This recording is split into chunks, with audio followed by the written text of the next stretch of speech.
El otro problema es la oposición, que creo que es el gran problema. La oposición diversifica su oferta de manera tal que ninguno de los candidatos se arrima al 30%. Estoy hablando de Carrió y de Labaña y de Rodríguez Sá, que son los tres que tienen más chances. Al no llegar al 30%, Cristina Kirchner evita el balotaje, evita la segunda vuelta con el 40%.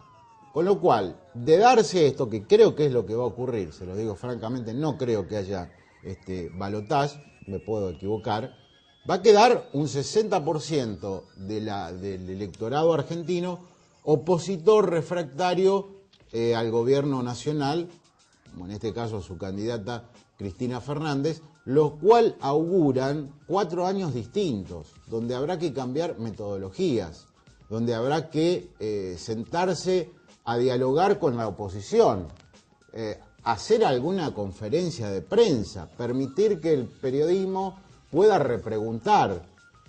Todo esto forma parte de una realidad previa, estamos hablando a priori. Con el resultado cantado es más fácil hacer un análisis. Pero viendo los debates que se han registrado en las últimas horas, uno observa los problemas que tiene la oposición. Porque la orden es, en el gobierno no debate nadie, no debate la candidata a presidenta y no debate Julio Cobos, ese hombre que aparece como un fantasma, ¿no? No aparece en los actos de Cristina, no estuvo en la provincia de Santa Fe. Entonces uno ve debatir a los 5 candidatos a vicepresidente, como sucedió el domingo en el programa de Mariano Grondona, y si se pelean, se corre el riesgo de que la gente diga, bueno, no hay propuestas. Y si se muestran demasiados condescendientes entre sí, dicen, bueno, ¿cuál es la diferencia y cuál es la propuesta? Esta es la trampa en la cual los ha hecho caer esta decisión poco republicana del gobierno nacional de no debatir. Vamos a tener un programa muy interesante. Ha quedado definido el gabinete provincial en sus primeras líneas. Va a estar con nosotros el futuro ministro de Gobierno y Reforma del Estado, Antonio Bonfatti, tras el primer corte. Estamos con Antonio Bonfatti, que es diputado provincial y va a ser, creo que el responsable de una de las carteras de los ministerios más estratégicos, Gobierno y Reforma del Estado. Gracias por venir, Bonfatti. Al contrario, a usted, Mauricio, un gusto. La primera pregunta es, bueno, uno busca lógicas que expliquen la composición del gabinete, ¿no? Uno observa que es gente del vinerismo, gente muy, muy cercana al gobernador electo como primer dato. ¿Usted comparte esto? ¿Qué puede agregar respecto a lo que ha definido el exintendente? Mire, durante muchos meses y en algunas circunstancias años hemos trabajado en programas de gobierno. El programa que creo que la gran mayoría de los santafesinos han tenido oportunidad al menos de ver la tapa por televisión y si no tener contacto directo, fue un producto de 1.840 personas. Y eran equipos multidisciplinarios en donde se trabajaba transversalmente por problemas y no con la lógica de los ministerios. Y creo que a partir de allí fue la decisión del doctor Birner de elegir los colaboradores. Por eso esto no tiene ni... Yo uso dos palabras que me parece que refleja esto, ni cotas ni cuotos, ni cotos. No hay cotas para partidos, no hay cotos para determinados sectores. Esto es, frente a cada una de los planteos del programa de gobierno, bueno, la persona o el equipo que lo pueda llevar adelante. Usted va a tener a cargo gobierno con el aditamento de reforma del Estado. ¿Cuál es la variante, de acuerdo a lo que hemos conocido tradicionalmente, del Ministerio de Gobierno en Santa Fe? Bueno, el Ministerio de Gobierno tenía a su cargo las relaciones institucionales, con la legislatura, con los partidos políticos, pero a su vez tenía justicia, la policía y el sistema penitenciario. Entonces se le ha quitado estas últimas dos funciones, se crea un Ministerio de Justicia, un Ministerio de Seguridad. Por otro lado estaba el Ministerio Coordinador, que tenía toda aquella relación con municipios y comunas, y fundamentalmente todo lo que tiene que ver con la legalidad y la parte técnica del Estado. Entonces hemos en alguna medida planteado esto de reforma del Estado por lo que entendemos que se debe hacer en la provincia de Santa Fe, ¿no? A partir de la experiencia de Rosario, de descentralización, de regionalización, de participación. Es un poco más o menos la síntesis de lo que pretendemos con este ministerio. ¿Y qué cosas hay para reformar en el Estado o qué cosas va a reformar usted en el Estado que va a ser el encargado de ejecutarlo? Mire, partir de una provincia que está fragmentada, que tiene lógicas diferentes en el norte que en el sur, no es lo mismo el noreste que el noroeste, no es lo mismo el sur-sur que el área metropolitana de Rosario de Santa Fe. Pensamos que va a haber una regionalización de la provincia en donde debemos partir de un plan estratégico.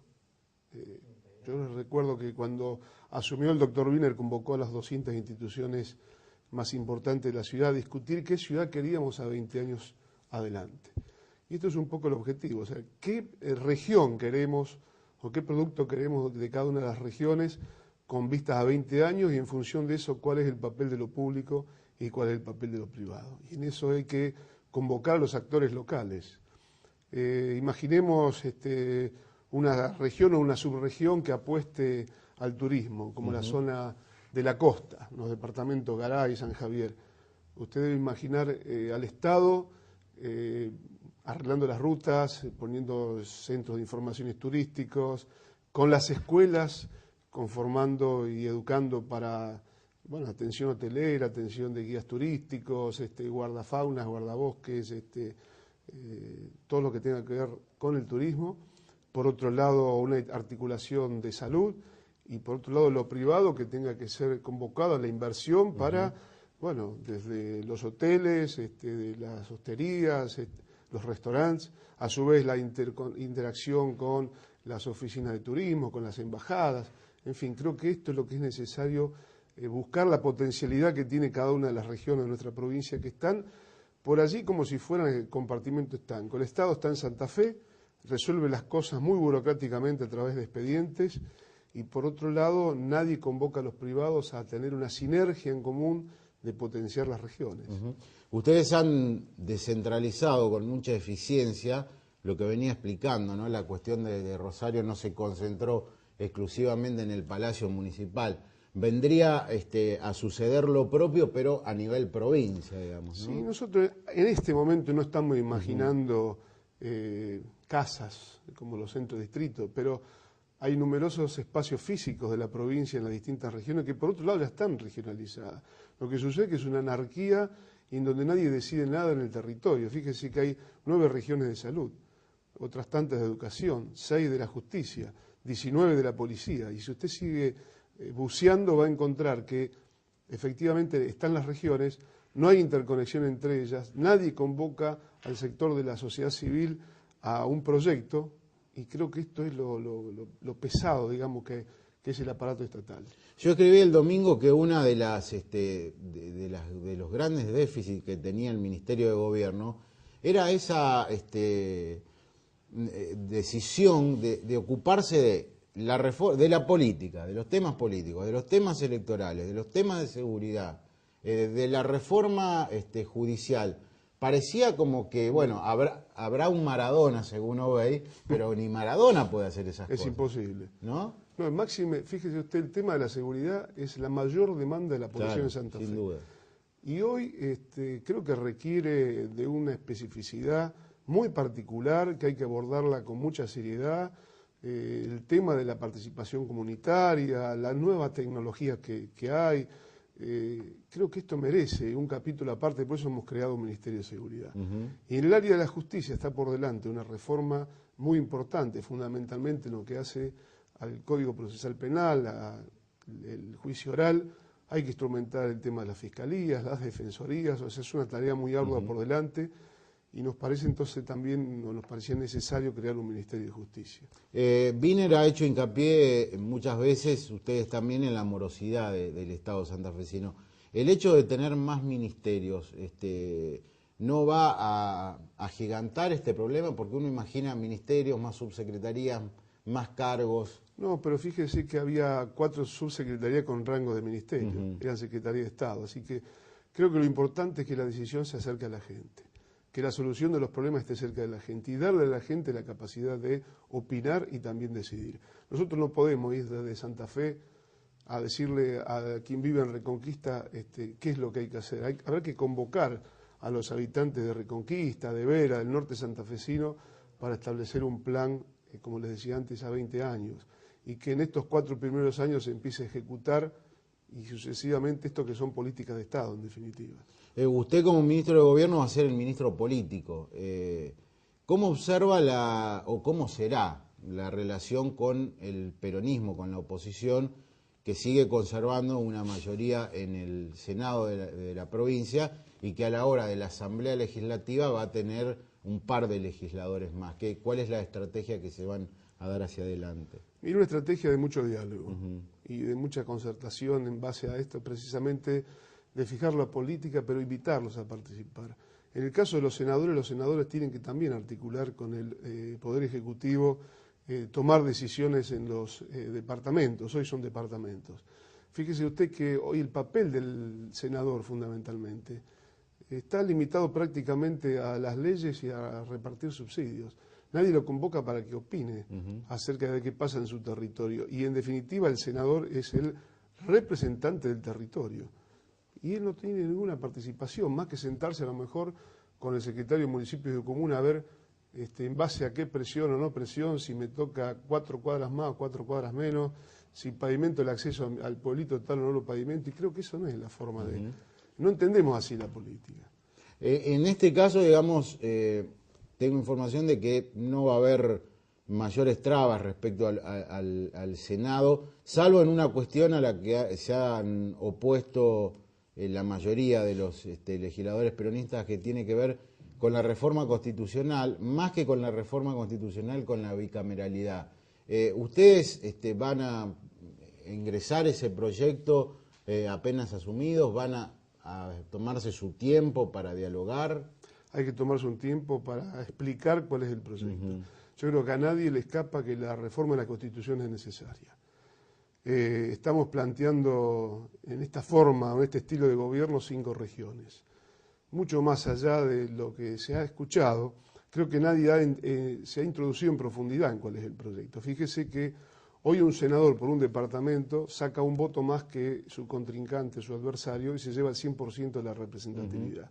Nosotros estamos planteando que hoy hay 50 diputados y 19 senadores. En nuestro proyecto hay una legislatura de 70 miembros, en lugar de 69, uno más 70. 35 electos en forma directa por circuito único. Y los otros 35, 7 por cada una de las regiones. O sea que en lugar de tener un representante, estamos planteando 7. Distribuidos, sí, proporcionalmente, o la representatividad proporcional en función de los votos que sacan. Yo creo que esto no ha sido leído. Porque es como que no va a haber senadores, sí, va a haber, son todos legisladores. Y la representatividad territorial, que es una preocupación fundamentalmente de los hoy departamentos chicos, está más que garantizada, está en más. En lugar de tener un representante, la posibilidad de tener 7. Creo que esto todavía no está analizado, pero no es cuestión de vida o muerte, esto así de 2 cámaras, 1 cámara. Sí creo que es importante ayornar la Constitución de Santa Fe. Una de las lecturas que se hizo conocido el gabinete es que, bueno, Wiener había puesto la flor y nata de su sector y que, bueno, se había dejado de lado un poco a los partidos aliados y a algún sector interno del socialismo. ¿Su mirada es esa? ¿Difiere? Es que no hay, por eso le decía antes, ni cotas ni cuotas. No es un problema decir, bueno, le va a tocar tanto a este partido, 3 al otro, 1 acá, entonces compensamos con un subsecretario. Creo que si hacíamos eso, volvíamos a hacer más de lo mismo. Esto fue lo que le ocurrió a De la Rúa. Miles de argentinos participamos de los institutos programáticos de la Alianza en su oportunidad. Ninguno de ellos fuimos convocados para ser parte del gobierno. Iban los amigos. Entonces esto no es cuestión de hacer pequeños cotos en donde se repartan cuotas. Esto es cuestión de interpretar un programa de gobierno. Obviamente que siendo el doctor Wiener, bueno, quien les habla de Rosario, tenemos una mayor proximidad con gente que ha participado con uno tiene mayor posibilidad de conocerlo. Tal vez si hubiésemos nacido en otro lugar y la cuestión cotidiana se nos hace conocer a otra gente, hubiese sido otro lugar, pero creo que este no es el problema. En definitiva, somos todos santafesinos. Y creo que las cosas se demuestran en la cancha, ¿no? Si somos capaces de resolver los problemas de Santa Fe. El hecho de ser muchos rosarinos, o más rosarinos que otros lugares de la provincia, no significa que nosotros estemos pensando en Rosario. Creo que sería otro grave error. asume usted el 11 de diciembre, ¿no? Para terminar. ¿Cuál es la primer medida de su ministerio que quiere ver reflejada en la práctica? Comenzar a convocar las regiones a través de los planes estratégicos. Creo que este es el gran desafío. Esto es un trabajo de tiempo, de mucha docencia política.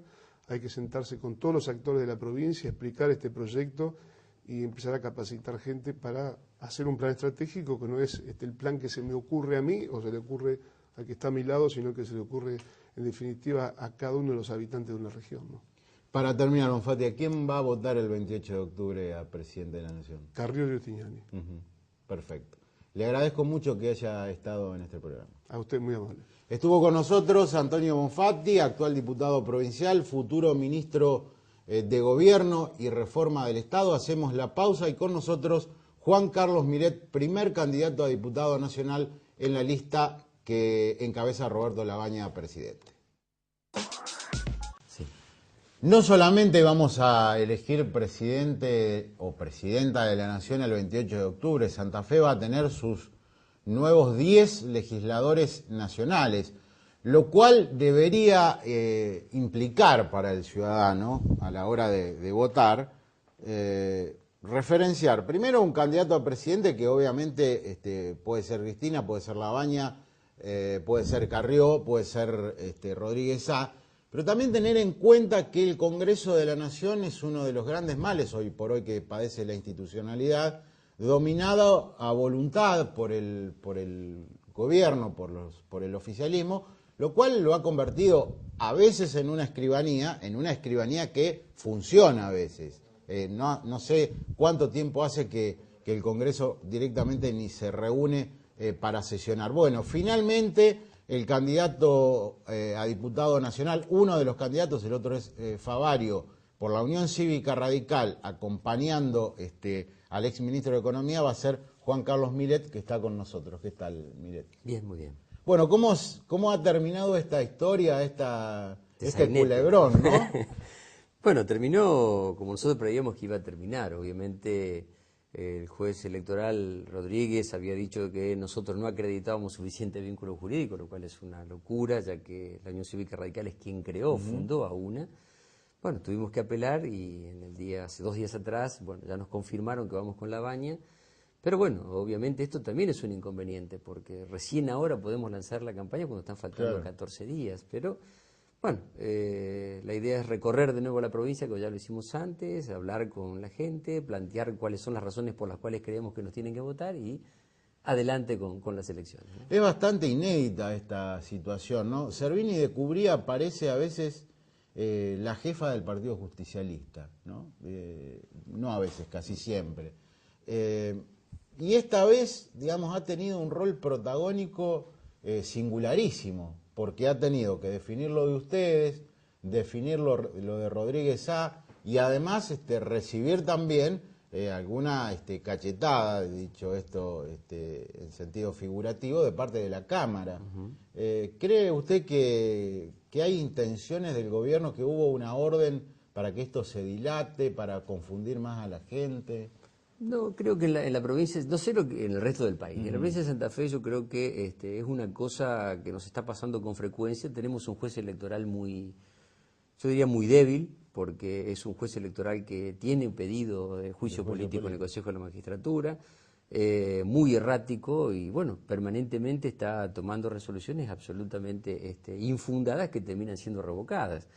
Lo malo es que este juez sigue estando acá y que todo esto conspira contra la calidad de la democracia, porque no es lo mismo tener una campaña tranquila y no tener que estar lidiando y litigando permanentemente que las que tenemos ahora. Pero bueno, desgraciadamente esto es lo que tenemos, esperemos que en algún momento cambie.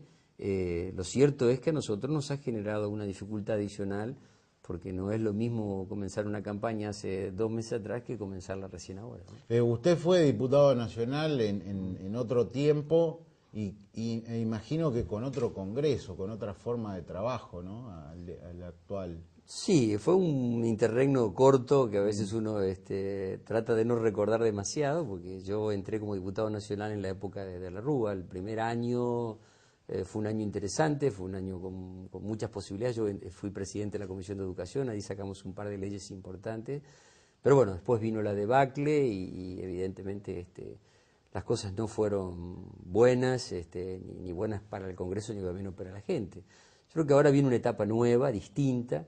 Creo que hay una oportunidad increíble para la Argentina, es una etapa realmente de gran crecimiento, pero que está siendo en estos últimos tiempos desaprovechada y que ha perdido, yo diría, prácticamente el rumbo. Y me parece que la opción de un presidente como Labaña es una opción de poder aprovechar esta coyuntura inteligentemente. Y desde ese punto de vista nosotros queremos acompañarlo, no solo porque creemos en su proyecto, sino que creemos que desde la Cámara de Diputados de lo que va a necesitar Labaña en el caso de llegar a ser presidente es gente que crea en la democracia, que con responsabilidad trabaje y que no esté tan apegada a este pragmatismo con el que últimamente se está manejando la política, ¿no? Anoche pensaba, frente a lo que le sucede a la Unión Cívica Radical, que por primera vez no va a tener un candidato presidencial propio, Carrió sale del radicalismo, López Murphy sale del radicalismo, Labaña fue secretario de Alfonsín. Es una curiosidad, ¿no? Esta diversificación y que el partido paralelamente no tenga su referencia orgánica. Sí, yo creo que es una expresión muy clara de una crisis profundísima de un partido muy importante y muy antiguo. Es decir, como vos decís, tenemos el vice con Cristina también claro, es decir, en realidad tenemos un vice en cada lugar o un candidato. Lo cierto es que esto no habla bien del radicalismo, habla de una crisis política muy seria, que nosotros con dificultades y a lo mejor no con mucho apoyo popular, comenzamos ya hace un tiempo atrás en la provincia de Santa Fe y que queremos seguir profundizando. Creemos que son tiempos de que las ideas del radicalismo se despejen del pragmatismo de querer ganar, porque esto no es casual, digamos, bueno, no encuentro camino acá, me voy para allá, mejor elector que... Es decir, todo esto creo que ha devaluado profundamente la política y creemos que en esto tiene mucho que ver el radicalismo, que de alguna manera históricamente era el partido que le ponía mucho de ideología, le ponía mucho de proyecto y que últimamente se ha transformado en un partido que es... cuyos dirigentes se colocan en cualquier lugar con tal de llegar sin pensar en las consecuencias, ¿no? ¿Cree usted que el gobierno ha elegido como interlocutora a Elisa Carrió, que la ha privilegiado a la hora de elegir, si se quiere la redundancia, una opositora? Yo creo que el gobierno juega alternativamente eligiendo uno y a otro de acuerdo a cómo se vayan dando los guarismos. Digo, el gobierno quiere ganar a como dé lugar y estratégicamente maneja sus tiempos. Me parece que hoy está tratando de posicionar a Carrió, seguramente cuando falte un poquito menos va a tratar de posicionar a Labaña y en esto jugando, lo que vos bien señalabas, tratar de que Cristina con su 40% termine en primera vuelta y que se dé esta paradoja donde haya un 60% de la gente que rechaza un modelo que termine teniendo 4 años más por delante, un modelo que en los últimos tiempos ya hasta el que menos presta atención se da cuenta que se va deteriorando progresivamente y que nadie sabe cómo puede llegar a continuar para los próximos 4 años, ¿no? Digamos, Santa Fe es una provincia que ha sido beneficiada por las medidas que tomó en su momento Labaña, que tienen que ver con el campo y la cuestión de los cereales. ¿Se ha explotado esto convenientemente por parte del candidato en la campaña, en la provincia y en sus recorridas? ¿Usted observa que la gente valoriza esa gestión de Labaña? Yo creo que no se lo ha explotado correctamente, ni en la profundidad que se lo podría haber explotado, y como consecuencia de ello no hay una expresión demasiado clara de una valorización. Lo cierto es que hay sectores vinculados a la producción, que cuando uno recorre en el interior sobre todo hay una fuerte reconocimiento a Labaña y a la posibilidad de ser presidente, no así a lo mejor en las grandes ciudades, ¿no? Pero me parece que Labaña es un candidato que tiene realmente un plan, que tiene un proyecto muy concreto, que tal vez está pecando de ser excesivamente apegado a su plataforma, a su idea, y no está haciendo estas cosas mediáticas que por ahí la gente está acostumbrada y termina valorando por ahí con su voto, ¿no? De todas formas, yo me siento muy cómodo estando en esta lista porque todo lo que La Baña está planteando en materia de desarrollo, la posibilidad de hacer un fuerte hincapié en las pymes, esto de sacarle el impuesto a la ganancia a la pyme, permitir que se degrave la capacitación técnica. Hay toda una serie de cosas que hace años que nosotros venimos diciendo y que bueno, hoy están plasmadas. Sabemos que La Baña no solo es un teórico, ya como ministro ha demostrado que tiene capacidad de mando y criterio para ejercerlo.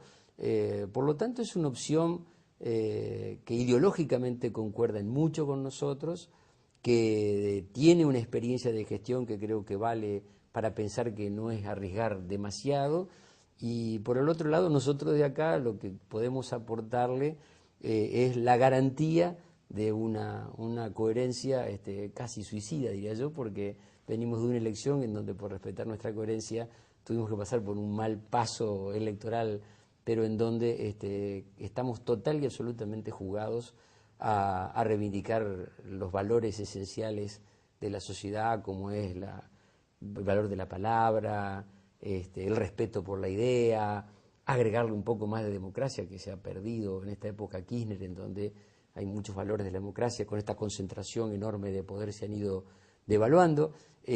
Así que creemos que es una buena combinación y esperemos que tengamos suerte y que la gente así lo vea, ¿no? Usted divide, o sea, se va a dividir el voto a La Baña por tres. Está la Unión Cívica Radical, está el Sojus, es un nombre...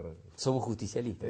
Somos claro, justicialistas. Que es Tubrin, que es el presidente de la convención, con Irma Foresi, que es una dirigente calificada del reutemismo. Y por otro lado, Favario de la democracia progresista, que hasta no hace mucho tiempo era muy crítica de este modelo económico.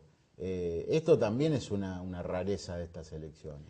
Sí, estas son la parte fea, por lo menos para mí. Me parece que esta cuestión de sumar para poder llegar, independientemente de qué lado vengan los votos, ya lo criticamos antes y lo volvemos a criticar ahora. Nosotros entendemos que nosotros estamos sobre la vía correcta, defendiendo y planteando las mismas cosas que siempre hemos defendido, por lo tanto nos sentimos cómodos y nuestro trabajo de estos 10 días que nos quedan es recorrer otra vez la provincia, tratando de que La Baña saque la mayor cantidad de votos y, si es posible, obviamente, que nosotros podamos acompañarlo en el Congreso para ayudarlo a llevar a la práctica estas ideas que me parecen maravillosas. Para terminar y brevemente, ¿qué siente o qué sintió cuando vio el gabinete de Wiener donde no hay un solo radical?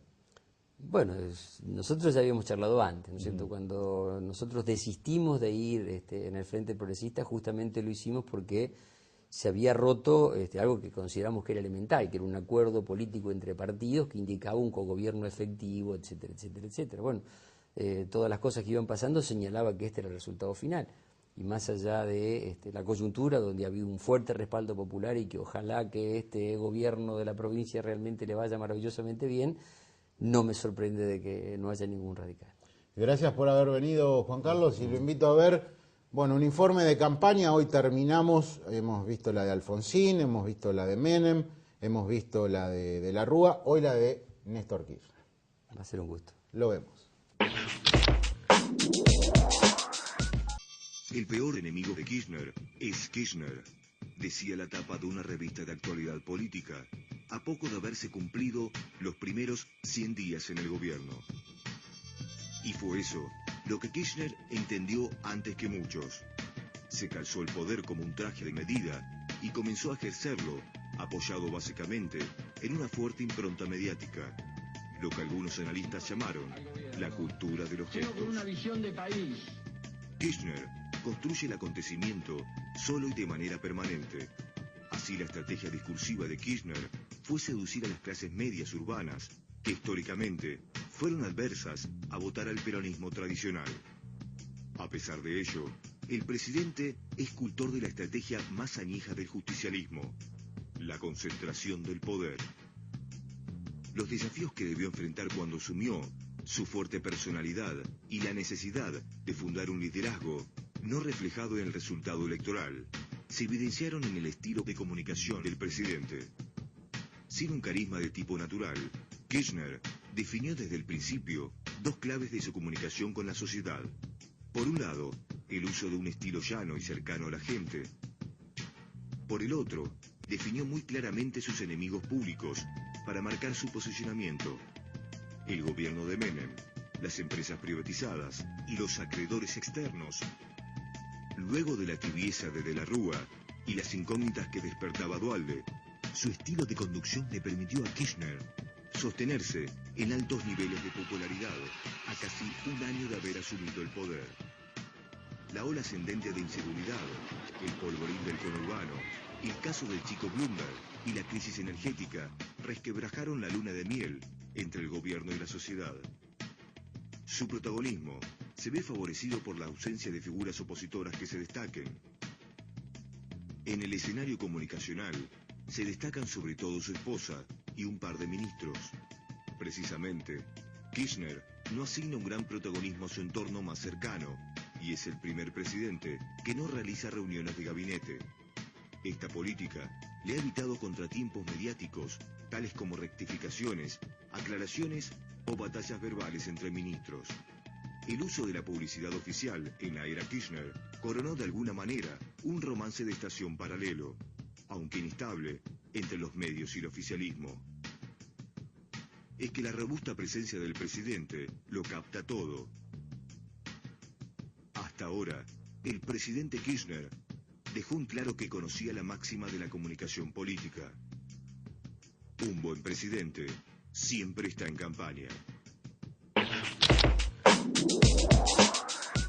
Bueno, estamos con Juan José Gianni, es el subsecretario de Cultura Municipal, pero más allá del tema de la cultura municipal, este es un programa político, el único programa político de la televisión rosarina, y bueno, se ha definido el domingo, lo leíamos en el diario La Capital, como un votante de Néstor Kirchner, no de Néstor Kirchner, de Cristina Kirchner para estas elecciones, lo cual habla un poco de cómo aparece en las preferencias un poco repartidas dentro del socialismo. Bonfatti dijo que va a votar a Carrió, Wiener dijo que no puede cortar boleta, entonces va a votar a Carrió, y Gianni va a votar a Cristina Kirchner. ¿Por qué va a elegir esta opción?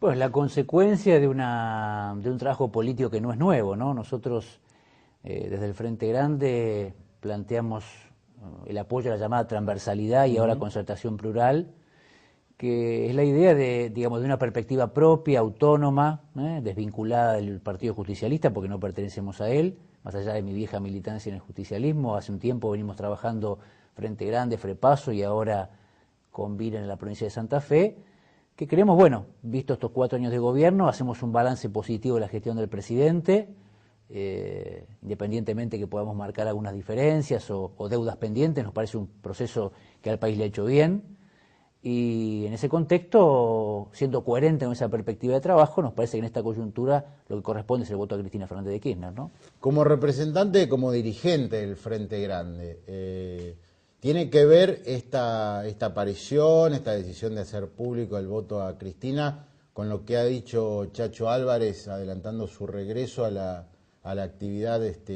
política, electoral y también el aval a Cristina, aunque no estuvo el sábado en esta reunión que se hizo en Buenos Aires? Bueno, el vínculo nuestro con Chacho es histórico, vos lo conocés, el mío personal, de mi partido, más allá que Chacho hoy esté en una tarea más institucional y de gestión que política partidaria. En todo caso, el pronunciamiento de Chacho es coherente también con un espacio que se ha construido, o en todo caso que está en vía de construirse, de esta perspectiva que comentamos, ¿no? Un conjunto de dirigentes que sin pertenecer al Partido Justicialista, es más, que vemos con preocupación, eso también hay que decirlo, la excesiva dependencia que ha tenido y sigue teniendo la gestión del presidente del viejo Partido Justicialista, eso es un dato que nos preocupa, pero nos parece que hay un conjunto de dirigentes que sin pertenecer al Partido Justicialista creemos que es importante darle a este gobierno una pata de centro izquierda, ¿no? Hay un sector radical, hay un sector del Partido Justicialista y debe haber, ¿no? Y hay un conjunto de dirigentes que creemos que hay que trabajar en esa dirección, digamos, una tercera pata, ¿no? Vinculada al que llamado progresismo, centroizquierda, que permite, insisto, desde una posición autónoma, independiente, con, digamos, con independencia de criterio, marcar aquellas cosas que son buenas para el país, que ha habido muchas, nos parece, pero también situaciones que nos parece importante señalar respecto de correcciones que tiene que haber y de profundizaciones que están pendientes, ¿no? Yo observo un fracaso, y lo digo acá delante tuyo, estruendoso del kirchnerismo como método de construcción política. Es decir, ha ganado o con los radicales cash dirían algunos, en determinadas provincias, o se recuesta en los varones del conurbano, ese frondoso aparato que existe en los distritos más importantes del Gran Buenos Aires, llevando como candidato a gobernador a alguien que viene del menemismo. Y si hacemos un raconto de las provincias que gana el oficialismo, se trata de dirigentes que no son kirchneristas. Caso Busti en Entre Ríos, caso Schiaretti en Córdoba, y podríamos seguir. ¿Usted admite esa contradicción? Es un momento muy, yo diría, muy singular de la política argentina, ¿no? Porque el presidente ha hecho una cosa que es lo que genera perplejidad, ¿no? Yo creo que ha tenido una agenda de gobierno de centroizquierda, reforma de la Corte, política de derechos humanos, recomposición de ingresos, una política internacional latinoamericanista. O sea, ha tenido cosas que son muy digamos, pertenecen claramente a una perspectiva progresista, pero con una base política, como vos decís, que es un menemismo reciclado. Es un dato las dos cosas son verdad. Es verdad lo primero, por lo cual lo apoyamos, y es verdad lo segundo, que nos preocupa. Por eso, de alguna manera, nuestra tarea, incluso en esto, de alguna forma, nuestro trabajo dentro del espacio del actual gobernador Wiener y el mío trabajando con Miguel Lipschitz, ha sido de alguna manera tratar de que estos dos caminos se encuentren, ¿no? Es decir, una gestión nacional positiva, pero la falta de una base política no tan dependiente del viejo justicialismo. Eso evidentemente está en mora, porque lo que llamaríamos la centroizquierda como espacio nacional es más un espacio virtual que un espacio construido orgánicamente, y eso es un defecto. Yo creo que ahí ha habido dos cosas. Ha faltado convicción, me parece a mí, mayor convicción del presidente para darle oxígeno a esta opción, y ha habido también cierta impericia nuestra para lograr que ese espacio se constituya, más allá de expresiones individuales, de buenas intenciones. Me parece que es una tarea todavía pendiente, tanto de parte del gobierno, en el sentido de poder irse desprendiendo de algunos acompañantes que no son confiables, y de nuestra perspectiva del progresismo, de efectivamente dar una alternativa también confiable, porque ningún gobernante se suicida, es decir, nadie desecha un apoyo que ya tiene por otro que no sabe si existe, ¿no? Esto es así, es una ley de bronce en política. Ahora, bueno, insisto, es una combinación de dos carencias. Por una parte, de construcción política del llamado kirchnerismo, y también de una centroizquierda que me parece que a veces no reconoce los méritos del gobierno y a su vez no muestra suficiente capacidad de organizarse como actor diferencial, ¿no?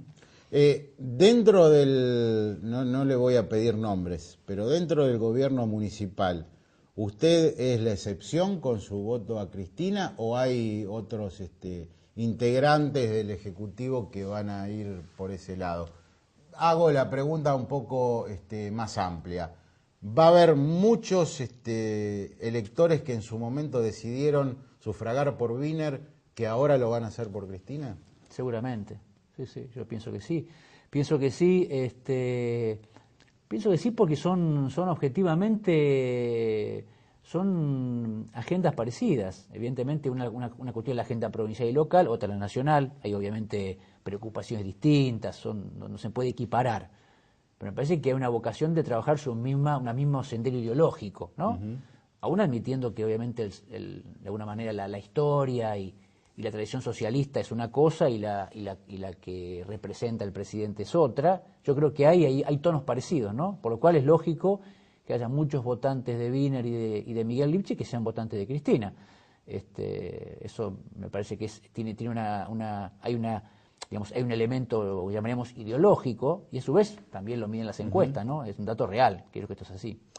Yo recuerdo una charla que organizó Gianni con el periodista Mario Weinfeld y con Eduardo Rinesi, un intelectual por quien tengo mucho respeto y que francamente fue muy provechoso. lamentablemente este tipo de debates, de seminarios no proliferan y serían muy importantes en medio de una realidad política que a mí me parece que genera muchísima confusión en la gente. Yo los veía debatir el domingo a los candidatos a vicepresidente y ante la ausencia del candidato oficial, era como que todos decían lo mismo. Entonces uno se pregunta, si todos dicen lo mismo, ¿por qué semejante diversificación en la oposición? Creo que eso es la garantía de triunfo de Cristina. Me parece que, aunque ha bajado el nivel de intención de voto, no veo que algún candidato se arrime al 30%, no sé cuál es su... Yo creo que hay un déficit en la cultura política, no digo, a veces uno piensa que es un defecto local, tal vez ocurra en otra parte del mundo, ¿no? Hablo de lo que conozco, que es la incapacidad de discutir la diferencia y a su vez reconocer los méritos del otro, ¿no? Generalmente los debates son o debates muy crispados, donde no reconozco ninguna virtud del contrincante, o digamos, debate, como vos decís, donde efectivamente uno se pregunta, ¿y cuál es la diferencia? ¿No? Que como que uno o se esconde lo que me distingue o no le reconozco al otro ningún mérito en lo que está haciendo. Y eso yo creo que es un déficit en el debate político. Y hoy eso se percibe también en la campaña, ¿no? En la campaña donde algunos porque ya van ganando y otros porque se ven demasiado derrotados, le falta intensidad en el debate político. Pero yo creo que es una deuda de nuestra cultura política poder combinar esto, ¿no? Reconocimiento del mérito del otro cuando lo tiene y a su vez explicar por qué uno es mejor. Porque yo creo que objetivamente nosotros pensamos que en un debate electoral como el actual el gobierno tiene un haber importante para mostrar.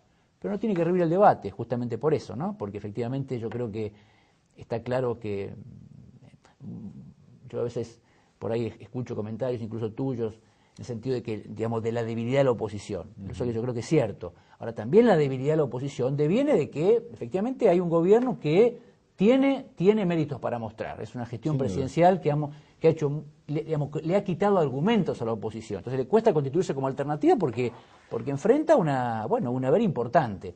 Y a su vez, me parece que ni Carrió ni Lavagna, Carrió, una persona que evidentemente tiene méritos éticos indiscutibles, o Lavagna, que fue un buen ministro de Economía, me parece que cuando tienen que mostrar algo más que eso, hacen agua.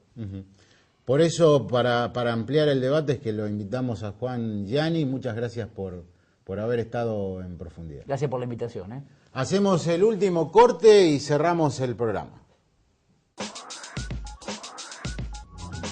Programa francamente interesante, creo, dándole lugar a distintas representaciones políticas. Estuvo con nosotros Antonio Bonfatti, quien va a tener a su cargo el Ministerio de Gobierno y Reforma del Estado, ministerio estratégico para Hermes Wiener. Ha estado Juan Carlos Milet, candidato a diputado nacional por Lavagna, y a Juan Gianni, un integrante del Ejecutivo Municipal que va a votar por Cristina Kirchner. A propósito del gabinete de Wiener, dejémonos de chauvinismos, que demasiados rosarinos, que al fin los rosarinos llegaron a Santa Fe. Se trata de una decisión del gobernador electo que creo es coherente. Pone como primera línea a gente que lo representa, a gente con la cual ha venido trabajando desde su centro de estudios, y obviamente falta completar un organigrama que es muy amplio. Hay muchos cargos que el gobernador electo deberá distribuir entre distintos sectores, entre distintos dirigentes. Me parece que la característica principal es el perfil técnico que ha decidido Wiener para llevar a cabo esta primera etapa de su gestión de gobierno. Y yo rescato lo que dijo Bonfatti: vamos a buscar consenso con el justicialismo, y a esto tenemos que enlazarlo con lo que dijo Wiener.